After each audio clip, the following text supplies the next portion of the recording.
Hello नमस्कार दोस्तों, मैं हूं राजीव और आप देख रहे हैं झारखंड अपडेट। दोस्तों चलिए शुरू करते हैं झारखंड अपडेट के आज के इस सेशन को। दोस्तों झारखंड करंट अफेयर्स में आज हम लोग ऑब्जेक्टिव प्रश्न देखने वाले हैं और ये ऑब्जेक्टिव प्रश्न जो है झारखंड बजट से संबंधित है।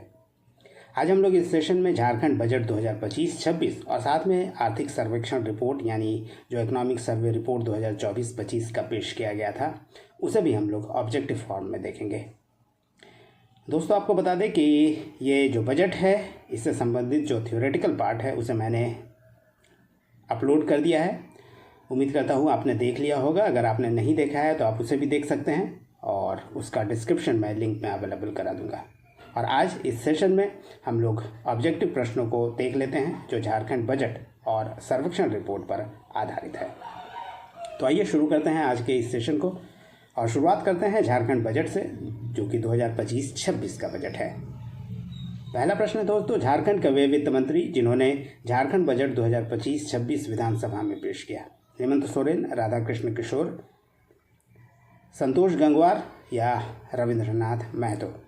दोस्तों 2025-26 में जो बजट पेश किया गया झारखंड विधानसभा में वो वर्तमान वित्त मंत्री राधाकृष्ण किशोर के द्वारा पेश किया गया, यानी ऑप्शन बी इसका सही उत्तर है। और इस बारे में और थोड़ा डिटेल में जान लेते हैं दोस्तों कि राधाकृष्ण किशोर वर्तमान में वित्त मंत्री है और पहली बार उन्होंने झारखंड विधानसभा में बजट पेश किया है।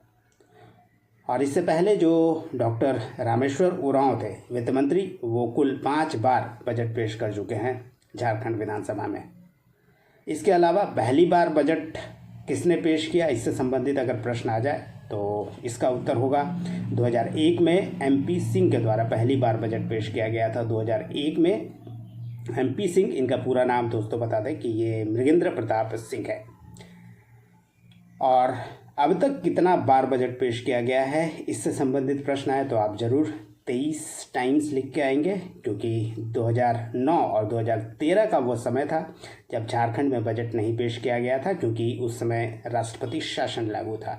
आपको याद होगा झारखंड में 3 बार राष्ट्रपति शासन लगा है, 2009, 2010 और 2013 में। और 2009 और 2013 का वह समय था जब मार्च के आसपास का समय था जब राष्ट्रपति शासन लगा हुआ था, जिस कारण झारखंड विधानसभा में कोई भी बजट नहीं पेश किया गया था। इसके अलावा सबसे ज़्यादा बार बजट पेश करने वाले व्यक्ति का नाम पूछा जाए तो आप लिख सकते हैं रघुवर दास। रघुवर दास ने अब तक कुल झारखंड विधानसभा में 8 बार बजट पेश किया है। 5 बार वो मुख्यमंत्री रहते जब वित्त मंत्रालय भी उनके पास था, और 3 बार सिर्फ जब वित्त मंत्रालय उनके पास था उस समय उन्होंने बजट पेश किया था। यानी अब तक सबसे ज़्यादा बार बजट पेश करने वाले झारखंड के मंत्री हैं, वित्त मंत्री हैं, वो हैं रघुवर दास। चलिए अब नेक्स्ट प्रश्न को देखते हैं। नेक्स्ट प्रश्न है दोस्तों, वित्तीय वर्ष 2025-26 का बजट वित्त मंत्री राधाकृष्ण किशोर ने सदन में कब पेश किया? 2 मार्च 2025, 3 मार्च 2025, 2 फरवरी 2025 या 3 फरवरी 2025। दोस्तों ये बजट पेश किया गया था 3 मार्च 2025 को, यानी ऑप्शन बी इसका सही उत्तर है। आपको बता दें कि पिछले वर्ष भी 3 मार्च को ही बजट पेश किया गया था। आमतौर पर अधिकतर 3 मार्च को बजट पेश किए जाने की परंपरा रही है, बीच में 1-2 उदाहरण को अगर छोड़ दिया जाए तो। चलिए अब अगले प्रश्न को देखते हैं। नेक्स्ट प्रश्न है, झारखंड विधानसभा में वित्तीय वर्ष 2025-26 का बजट कितना करोड़ रुपए का पेश किया गया? 1,01,101 करोड़ रुपए, 1,16,418 करोड़ रुपए, 1,28,900 करोड़ रुपए या 1,45,400 करोड़ रुपए। दोस्तों इसका सही उत्तर है ऑप्शन डी। 2025-26 का जो बजट पेश किया गया है वो 1,45,400 करोड़ रुपए का रहा है, यानी ऑप्शन डी इसका सही उत्तर है। नेक्स्ट प्रश्न है, वित्त वर्ष 2025-26 के लिए बजट अनुमान पिछले बजट यानी 2024 की बजट की तुलना में कितना प्रतिशत अधिक है? 10%, 13%, 20% या 21%? इसका सही उत्तर है दोस्तों 13%। आपको बता दें कि पिछली बार जो बजट पेश किया गया था 2024-25 में, वो बजट जो था वो 1,48,9 28,000 करोड़ का था और उससे जो बढ़ा हुआ बजट है वो 16,500 करोड़ का है और ये लगभग 13% अधिक है पिछले बजट से। अगर 1,28,000 की तुलना करें 1,48,400 से तो 13% अधिक है और कुल रकम की अगर हम बात करें तो 2024-25 की तुलना में 2025-26 का जो बजट है वो 16,000 लगभग 16,500 करोड़ रुपए ज़्यादा है। नेक्स्ट प्रश्न है झारखंड बजट 2025-26 को क्या नाम दिया गया है? अमीन कर बजट, हमार अपन बजट, अबुआ बजट या झारखंड केयर बजट? दोस्तों आमतौर पर पिछले 2-4 सालों से देखा गया है कि कोई ना कोई नाम से बजट पेश किया जाता है और 2025-26 की बात करें तो अबुआ बजट ये नाम दिया गया था इस बार का बजट जो पेश किया गया, यानी ऑप्शन सी इसका सही उत्तर है। इसके पहले 2022-23 की बजट की बात करें तो 22-23 में हमर अपन बजट नाम से एक पोर्टल जारी किया गया था। इसके अलावा जिसके माध्यम से आम लोगों से सुझाव भी मांगा गया था बजट से संबंधित। इसके अलावा हमीन कर बजट 2023-24 के बजट का नाम था और हमनीक बजट 2024-25 के बजट का नाम था और इससे संबंधित लगातार पोर्टल भी जारी किया जाता रहा है ताकि आम लोगों से सुझाव लिया जा सके। और इसी क्रम में 2025-26 का जो बजट था इसका नाम रखा गया था अबुआ बजट, यानी 2025-26 का बजट अबुआ बजट था। प्रश्न नंबर 6 है झारखंड बजट 2025-26 में राजस्व व्यय यानी रेवेन्यू एक्सपेंडिचर के लिए कितना बजट प्रस्तावित किया गया है? 1,06,636 करोड़, 1,10,636 करोड़, 34,763 करोड़ या 1,45,400 करोड़? दोस्तों ये जो राजस्व व्यय है यानी रेवेन्यू एक्सपेंडिचर ये 1,10,636 करोड़ का था, यानी ऑप्शन बी इसका सही उत्तर है। इसके अलावा राजस्व व्यय के अलावा दोस्तों जो आपको बता दें कि जो पूंजीगत व्यय होता है वो दोनों कितना कितना था ये जान लीजिए, क्योंकि बजट जो पेश किया गया 1,45,400 करोड़ का बजट पेश किया। जैसा कि पिछले स्लाइड में मैंने बताया कि 2024-25 का बजट जो था 1,28,000 करोड़ के आसपास का था और ये लगभग 13% इस बार अधिक रहा है। और 2024-25-26 का जो बजट है इसमें जो राजस्व व्यय यानी रेवेन्यू एक्सपेंडिचर के लिए है वो 1,10,636 करोड़ है, जो पिछले बजट से यानी पिछले रेवेन्यू एक्सपेंडिचर से 20% लगभग अधिक है। वहीं पूंजीगत व्यय कैपिटल एक्सपेंडिचर की बात करें तो ये 34,763 करोड़ रुपए प्रस्तावित है और पिछले वर्ष का जो पूंजीगत व्यय था उसकी तुलना में 7.81% अधिक है। तो ये था प्रश्न नंबर 6। आइए नेक्स्ट प्रश्न को देखते हैं। नेक्स्ट प्रश्न है झारखंड बजट 2025-26 में किस प्रक्षेत्र यानी सेक्टर में सबसे ज़्यादा बजट आवंटन किया गया है? Social sector, economic sector, general sector या डिफेंस सेक्टर? दोस्तों सोशल सेक्टर में इस बार सबसे ज़्यादा जो बजट है वो आवंटित किया गया है। आपको बता दें कि जो बजट पेश किया जाता है 3 अलग अलग सेक्टर उसके लिए निर्धारित किया गया है और ये जो 3 सेक्टर हैं वो है सामाजिक यानी सोशल सेक्टर, आर्थिक यानी इकोनॉमिक सेक्टर और सामान्य यानी जनरल सेक्टर। और सबसे ज़्यादा जो बजट जो प्रस्तावित किया गया है आवंटित किया गया है वो सोशल सेक्टर में है, जो सबसे ज़्यादा है 62,840 करोड़ रुपए। उसके बाद आर्थिक इकोनॉमिक सेक्टर के लिए 44,675 करोड़ रुपए आवंटित किया गया है और सामान्य सेक्टर के लिए 37,884 करोड़ रुपए। नेक्स्ट प्रश्न है झारखंड बजट 2025-26 में कांस्टेंट प्राइस पर आर्थिक विकास दर कितना प्रतिशत रहने का अनुमान है? 4.5%, 5.5%, 6.5% या 7.5%? दोस्तों आपको बता दें कांस्टेंट प्राइस पे जो आर्थिक विकास दर जो रहने का अनुमान लगाया गया है 25-26 में वो 7.5% है, यानी इस प्रश्न का सही उत्तर है ऑप्शन डी, इसे ध्यान रखिएगा। आर्थिक विकास दर यानी इकोनॉमिक ग्रोथ रेट 2025-26 का जो है वो 7.5% रहने का अनुमान है। ये कांस्टेंट प्राइस पे है जबकि करंट प्राइस पे अगर पूछा जाए तो दोस्तों ये 9.9% अनुमानित है। तो ये दोनों याद रखिएगा। आमतौर पर कांस्टेंट प्राइस पे ही एग्ज़ाम में पूछा जाता है प्रश्न ज़्यादातर। तो ये 7.7% है, जबकि कांस्टेंट करंट प्राइस पे 9.9% है।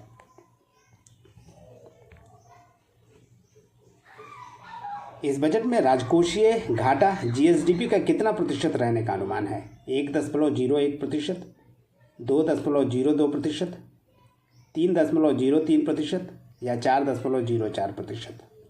दोस्तों इसका सही उत्तर है ऑप्शन बी। राजकोषीय घाटा जो जीएसडीपी का है वो 2.02% रहने का इस बार अनुमान लगाया गया है, यानी ऑप्शन बी इसका सही उत्तर है। थोड़ा और डिटेल में इसे आपको बताते हैं कि जो फिजिकल डेफिसिट होता है वित्तीय वर्ष 2024-25 और 25-26 के लिए जो ये अनुमानित है वो 27.5% और 27.3% क्रमशः अनुमान है, जबकि 25-26 के लिए जो राजकोषीय घाटा है वो 11,253 करोड़ रुपए का है और जीएसडीपी का ये 2.02% है।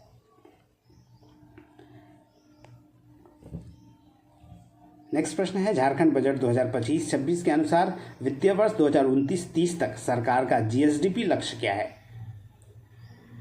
ऑप्शन है 5 ट्रिलियन, 7.5 ट्रिलियन, 10 ट्रिलियन या फिर 15 ट्रिलियन। दोस्तों जो बजट अनुमान लक्ष्य रखा गया है झारखंड सरकार के द्वारा 29-30 के लिए, वो जीएसडीपी का लक्ष्य जो है वो 10 ट्रिलियन है, यानी ऑप्शन सी इसका सही उत्तर है। आपको बता दें कि जो 2023-24 का जो बजट है वो सकल घरेलू उत्पाद यानी ग्रॉस स्टेट डोमेस्टिक प्रोडक्ट जो है वो 4.6 ट्रिलियन के आसपास का है और 2029-30 के लिए जीएसडीपी जो है 10 ट्रिलियन का लक्ष्य निर्धारित किया गया है झारखंड सरकार के द्वारा, जो बजट में इस बार बताया गया है। प्रश्न नंबर 11 है, झारखंड बजट 2025-26 के अनुसार स्थापना व्यय और योजना व्यय का अनुपात कितना प्रस्तावित है? 17:83, 27:73, 63:37 या फिर 37:63? ये दोस्तों सही उत्तर है 37:63, यानी ऑप्शन डी इसका सही उत्तर है। स्थापना व्यय और योजना व्यय का जो रेशियो है वो 37 और 63 का है 25-26 के वित्तीय बजट में। प्रश्न नंबर 12 है, झारखंड बजट 2025-26 में बाल बजट के लिए कितना आवंटित किया गया है? 7,411 करोड़, 9,411 करोड़, 10,411 करोड़ या 11,411 करोड़? दोस्तों ये बजट जो इस बार पेश किया गया है बाल बजट भी पेश किया गया है और ये 9,411 करोड़ रुपए का बाल बजट पेश किया गया है, यानी ऑप्शन बी इस प्रश्न का सही उत्तर है। आपको बता दें कि झारखंड बजट में जो चाइल्ड बजट है पिछले बार भी पेश किया गया था और ये इस बार जो है 9,411 करोड़ का है और ये जो बजट है ये बच्चों के लिए जो बजट है उसके 42 योजनाओं पर यह खर्च किया जाएगा, जो बच्चों के स्वास्थ्य, शिक्षा, पोषण आदि पे खर्च किया जाएगा। बाल संरक्षण, कल्याण व बाल विकास व सुरक्षा से संबंधित जो व्यवस्थाएं की जानी है बच्चों के लिए उसके लिए ये खर्च किया जाएगा और 42 योजनाओं पर यह रकम किया जाएगा खर्च जो बच्चों के लिए होगा। प्रश्न नंबर 13 है दोस्तों, झारखंड सरकार को सबसे ज़्यादा आय निम्नलिखित में से किस मद से होगी? केंद्रीय सहायता व अनुदान, विभिन्न स्रोतों से कर्ज, केंद्रीय कर या राज्य कर?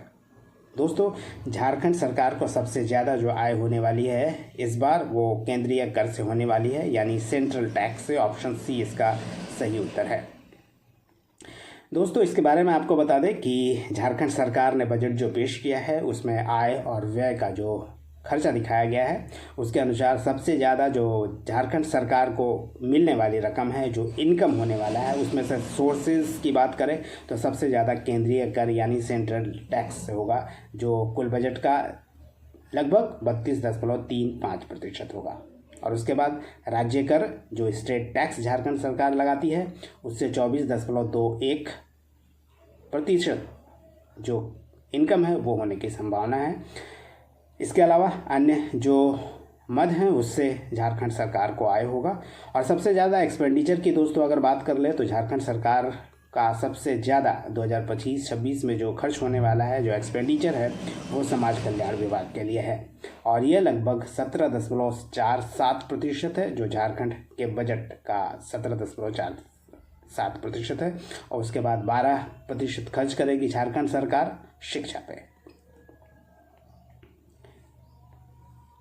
प्रश्न नंबर 14 है, झारखंड बजट 25-26 में किस विभाग के बजट में सबसे अधिक कटौती की गई है? कृषि, ग्रामीण विकास, अल्पसंख्यक कल्याण, स्वास्थ्य व परिवार कल्याण। दोस्तों जो प्रश्न 14 है इसका सही उत्तर है ग्रामीण विकास, यानी झारखंड सरकार ने सबसे अधिक कटौती जिस विभाग से की है वो विभाग है ग्रामीण विकास, यानी ऑप्शन बी इसका सही उत्तर है। आपको बता दें कि सबसे अधिक कटौती और किस विभाग में की गई है और सबसे ज़्यादा बजट किस विभाग में दिया गया है या पहले के बराबर रहा है। दोस्तों इस संबंध में बात करें तो ग्रामीण विकास विभाग का जो बजट है इसमें कटौती की गई है 2395 करोड़ रुपए की। और 2025-26 का जो बजट है ये 5505 करोड़ का है, जबकि पिछले बार का जो बजट था 24-25 का ये 7900 करोड़ का था। इस हिसाब से लगभग 2395 करोड़ का कम बजट मिला है ग्रामीण विकास विभाग को, यानी कटौती की गई है।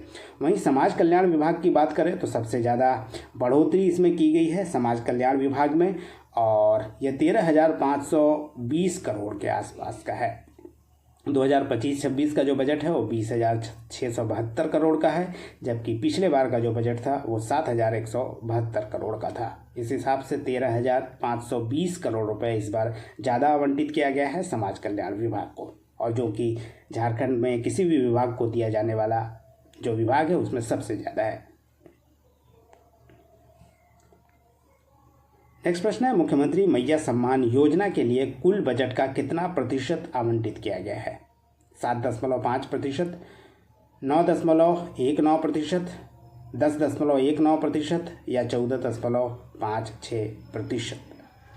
दोस्तों इसका सही उत्तर है 9.19%, यानी कुल बजट का झारखंड का जो कुल बजट है उसका 9.19% जो है ये मुख्यमंत्री मैया सम्मान योजना के लिए जो है आवंटित किया गया है। वहीं योजना बजट की बात करें तो योजना बजट के हिसाब से ऑप्शन डी सही होगा, लेकिन चूंकि प्रश्न में ये है कि मुख्यमंत्री मैया सम्मान योजना के लिए कुल बजट का कितना प्रतिशत आवंटित किया गया है तो उसका सही उत्तर होगा दोस्तों 9.19%, यानी ऑप्शन बी इस हिसाब से सही उत्तर है।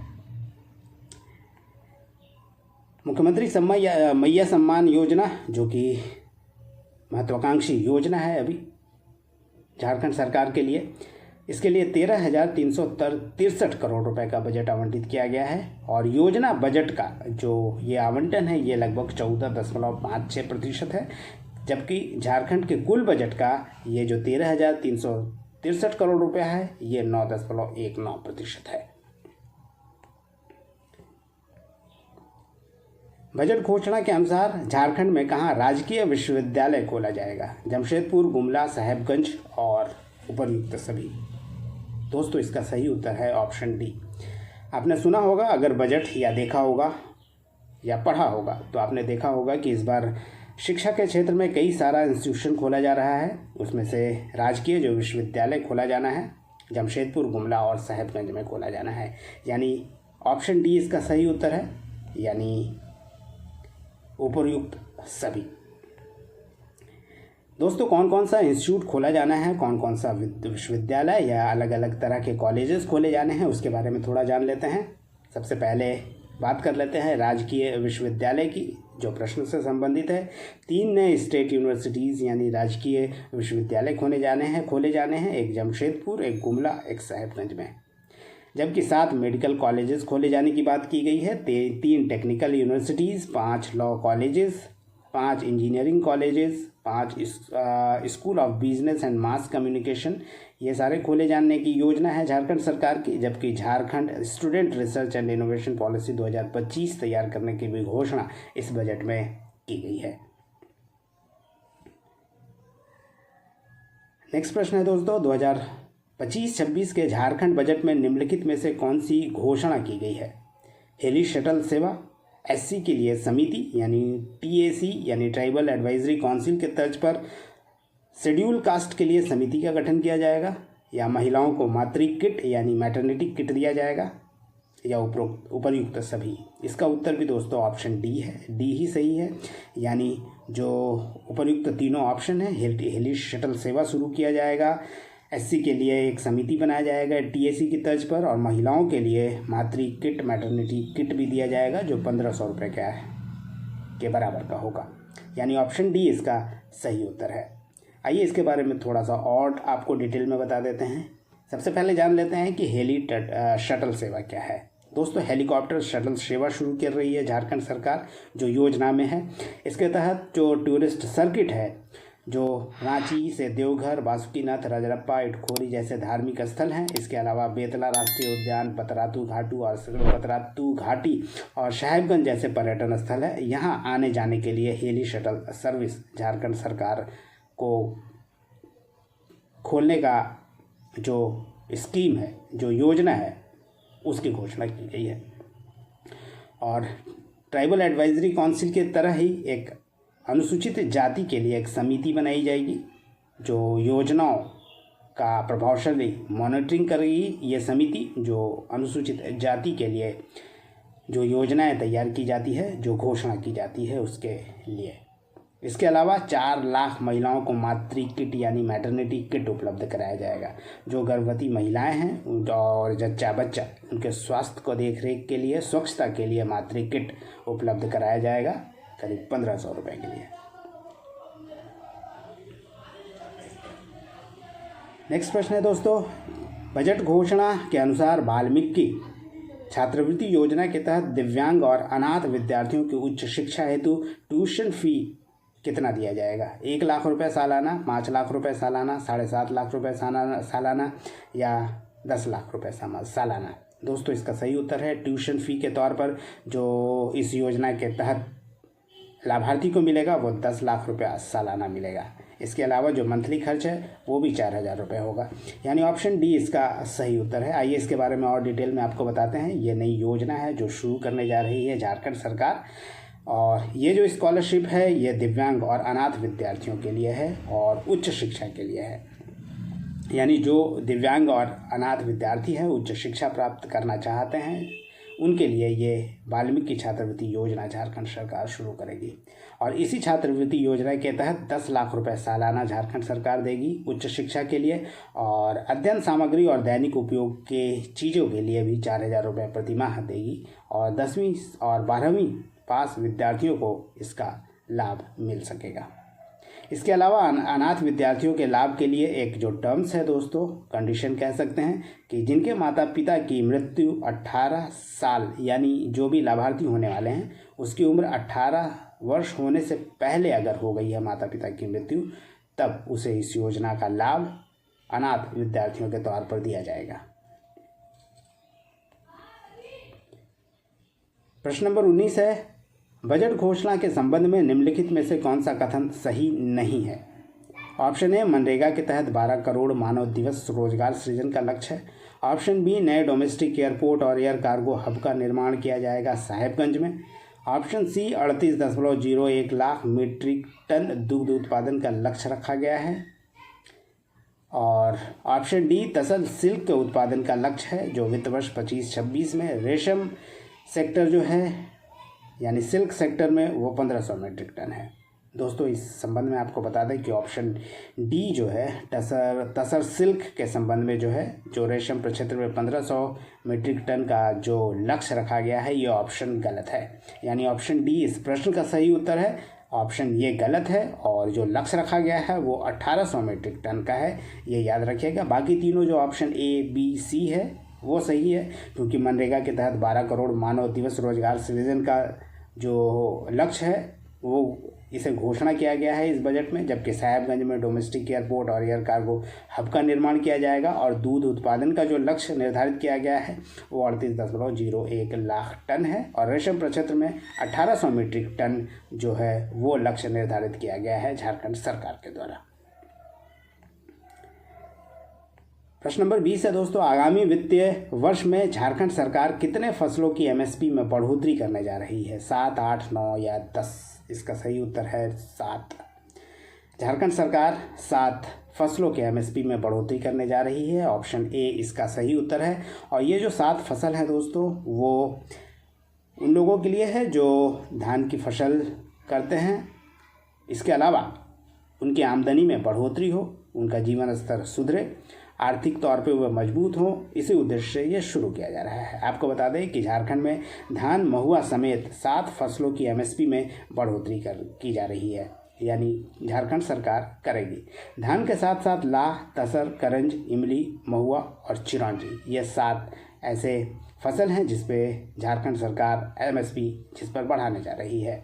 इसका उद्देश्य किसान सिर्फ धान की खेती पर निर्भर न रहें, यहीं तक सीमित न रहें, बल्कि जो लघु उपज है यानी लघु वनोपज जैसे जो क्षेत्र हैं उसमें भी वो खेती करें और अपने आमदनी को वो बढ़ाएं। और ये है उद्देश्य इस योजना की, या कह सकते हैं कि एमएसपी बढ़ाए जाने का जो घोषणा किया गया है इसी उद्देश्य से किया गया है, ताकि जो किसान है वो धान के अलावा दूसरे जो खेती है वो कर सके, उनको उनमें फ़ायदा हो, उनकी आमदनी बढ़े और उनका जीवन स्तर ठीक ठाक हो सके। दोस्तों अब हम लोग देख लेते हैं कुछ सर्वेक्षण रिपोर्ट पे कुछ प्रश्नों को। आर्थिक सर्वेक्षण रिपोर्ट के संबंध में कुछ प्रश्नों को देख लेते हैं। इसमें पहला प्रश्न है, वित्तीय वर्ष 2024-25 के इकोनॉमिक सर्वे रिपोर्ट वित्त मंत्री राधाकृष्ण किशोर ने सदन में कब पेश किया? 2 मार्च 2025, 3 मार्च 2025, 25 फरवरी 2025 या 28 फरवरी 2025? दोस्तों आपको बता दें जो ये बजट पेश किया गया था राधाकृष्ण किशोर के द्वारा, वित्त मंत्री के द्वारा, वो 28 फरवरी 2025 को पेश किया गया था, यानी ऑप्शन बी इसका सही उत्तर है। चलिए दोस्तों अब देखते हैं अगले प्रश्न को। और नेक्स्ट प्रश्न है प्रश्न नंबर 22, वित्तीय वर्ष 2024-25 के इकोनॉमिक सर्वे रिपोर्ट के अनुसार स्थिर मूल्य पर वित्तीय वर्ष 2024-25 में जीएसडीपी में कितने प्रतिशत वृद्धि का अनुमान लगाया गया है? 5.7%, 6.7%, 7.7% या 9.8%? दोस्तों इसका सही उत्तर है 22वें नंबर प्रश्न का 6.7% जीएसडीपी का जो है वो वृद्धि का अनुमान है, यानी ऑप्शन बी सही उत्तर है। और अगर हम लोग स्थिर मूल्य पर बात करें कांस्टेंट प्राइस पे तो ये 6.7% और वर्तमान मूल्य पर बात करें तो 9.8% की वृद्धि का अनुमान है। वित्तीय वर्ष 2024-25 के इकोनॉमिक सर्वे रिपोर्ट के अनुसार स्थिर मूल्य पर वित्तीय वर्ष 2024-25 में प्रति व्यक्ति आय कितना रहने का अनुमान है? 68,612, 78,612 रुपया, 88,612 रुपया या 1,14,471 रुपया? इस 23वें नंबर का प्रश्न का दोस्तों सही उत्तर है 68,612 रुपया, यानी ऑप्शन ए जो है इसका सही उत्तर है। आपको बता दें कि जो पर कैपिटा इनकम है यानी प्रति व्यक्ति आय, ये 2024-25 की अगर बात करें तो स्थिर मूल्य पर 68,612 है और वर्तमान मूल्य पर अगर हम बात करें तो 1,14,271 तक पहुंचने का अनुमान इस इकोनॉमिक सर्वे रिपोर्ट में लगाया गया है। तो स्थिर मूल्य पर अगर हम लोग बात करते हैं तो ये याद रखिए 68,612 रुपये का जो है प्रति व्यक्ति आय रहने का अनुमान लगाया गया है। वित्तीय वर्ष 2024-25 के इकोनॉमिक सर्वे रिपोर्ट के अनुसार प्रति व्यक्ति आय के संबंध में 28 राज्यों में झारखंड किस स्थान पर है? 16वें, 21वें, 26वें या 28वें? दोस्तों इसका सही उत्तर है ऑप्शन सी। इस संबंध में झारखंड का जो रैंक है वो 26वां है। आपको बता दें कि जब झारखंड का गठन हुआ था उस समय भी 26वां रैंक ही था, पर कैपिटा इनकम की बात करें तो इस हिसाब से जो झारखंड की रैंकिंग है 28 राज्यों में 26वें स्थान पर है झारखंड। और राज्य गठन के वक्त भी प्रति व्यक्ति आय की अगर रैंकिंग की बात करें तो 26वें स्थान पर ही झारखंड था। और अब की बात करें तो केवल बिहार और उत्तर प्रदेश ही झारखंड से इस मामले में पीछे है, यानी 27वें और 28वें नंबर पे बिहार और उत्तर प्रदेश है।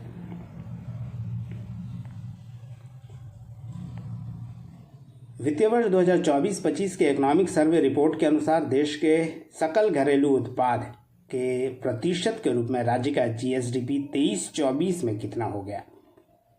3.56%, 2.56%, 1.56% या 0.56%? दोस्तों इसका सही उत्तर है 1.56%, यानी ऑप्शन सी। आप सही उत्तर टिक कर लें, यानी ऑप्शन सी इसका सही उत्तर है। पिछले 5 वर्षों में झारखंड का जो विकास दर है उससे अगर हम लोग तुलना करें तो देश का सकल घरेलू उत्पाद के प्रतिशत के रूप में राज्य का जीएसडीपी वर्ष 2019-20 में 1.54% था, जो 23-24 में बढ़कर 1.56% हो गया है। नेक्स्ट प्रश्न है, वित्तीय वर्ष 2024-25 के इकोनॉमिक सर्वे रिपोर्ट के अनुसार झारखंड में बेरोजगारी दर 2023-24 में कितना था? 4.3%, 3.3%, 2.3% या 1.3%? दोस्तों इस 26वें नंबर प्रश्न का उत्तर है ऑप्शन डी, यानी 1.3% जो है वो बेरोजगारी दर है 2023-24 का। इसने जो इकोनॉमिक सर्वे रिपोर्ट आया है उसके अनुसार अनएम्प्लॉयमेंट रेट, दोस्तों बेरोजगारी दर की बात करें तो इसमें गिरावट आई है। 2017-18 में जो बेरोजगारी दर था वो 7.7% था, और 2023-24 की बात करें तो काफ़ी नीचे आया है। और ये 2023-24 में जो अनएम्प्लॉयमेंट रेट है, जिसे बेरोजगारी दर कहते हैं, झारखंड में वो 1.3% है। वित्तीय वर्ष 2024-25 के इकोनॉमिक सर्वे रिपोर्ट के अनुसार राजकोषीय घाटा राज्य के जीएसडीपी का 2023-24 में कितना था? 4.4%, 3.4%, 2.4% या 1.4%? दोस्तों जो राजकोषीय घाटा है राज्य के जीएसडीपी का वो 2023-24 की अगर हम बात करें तो 1.4% है। ये राजकोषीय घाटा है, यानी ऑप्शन डी इसका सही उत्तर है। इसके बारे में भी थोड़ा सा आपको बताते हैं कि वर्ष 2023-24 की अगर हम लोग बात करें तो राजकोषीय घाटा जो है ये जीएसडीपी का सिर्फ 1.4% था।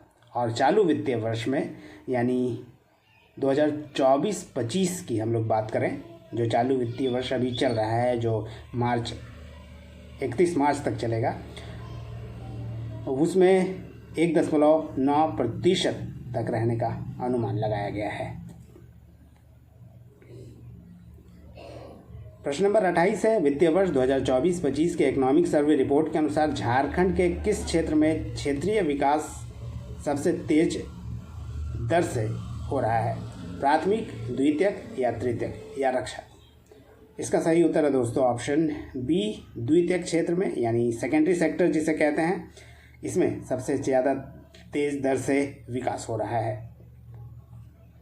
आपको बता दें कि 3 सेक्टर आमतौर पर होते हैं, ये प्राइमरी, सेकेंडरी और टर्शियरी। इसमें द्वितीयक क्षेत्र, सेकेंडरी जो सेक्टर है, इसमें सबसे तेज़ गति से जो वृद्धि है वो देखा जा रहा है।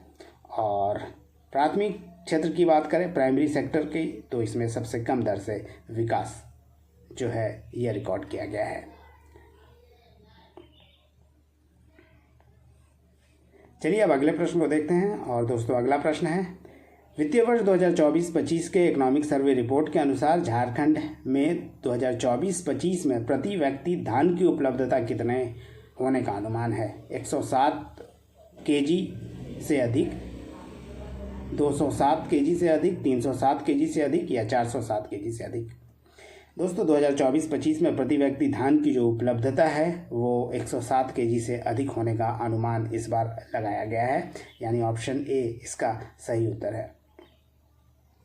आपको बता दें कि राज्य खाद्य सुरक्षा पोषण यानी फूड सिक्योरिटी एंड न्यूट्रिशन के मामले में झारखंड सरकार मजबूत हुआ है और 2024-25 में जो धान की उपलब्धता है वो 107 केजी से अधिक होने का अनुमान झारखंड सरकार के इकोनॉमिक सर्वे रिपोर्ट में लगाया गया है। और यह प्रश्न दोस्तों प्रश्न नंबर 30, वित्तीय वर्ष 2024-25 के इकोनॉमिक सर्वे रिपोर्ट के अनुसार झारखंड में शहरी विकास या शहरीकरण अर्बनाइजेशन का स्तर सबसे अधिक किस जिले में रहा है? रांची, पूर्वी सिंहभूम, धनबाद या देवघर? इसका सही उत्तर है दोस्तों पूर्वी सिंहभूम में अर्बनाइजेशन सबसे ज़्यादा तेज़ गति से हुआ है, यानी ऑप्शन बी इसका सही उत्तर है। और इसके बारे में भी आपको थोड़ा बता देते हैं कि अर्बन जो डेवलपमेंट हुआ है पूर्वी सिंहभूम में सबसे ज़्यादा तेज़ गति से हुआ है, ये लगभग 55.03% की दर से हुआ है। और गोड्डा में सबसे कम 3.53% जो है ये शहरीकरण का जो दर रहा है ये रहा है।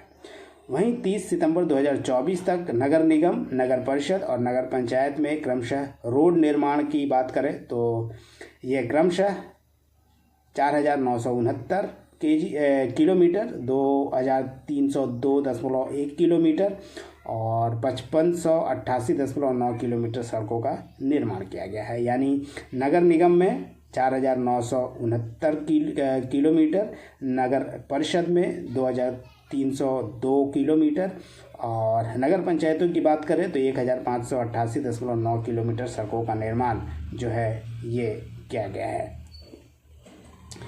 तो ये था दोस्तों आज का लास्ट प्रश्न। उम्मीद करता हूँ पसंद आया होगा। धन्यवाद। फिर मिलते हैं नेक्स्ट सेशन में। तब तक जुड़े रहिए और देखते रहिए झारखंड अपडेट। धन्यवाद दोस्तों।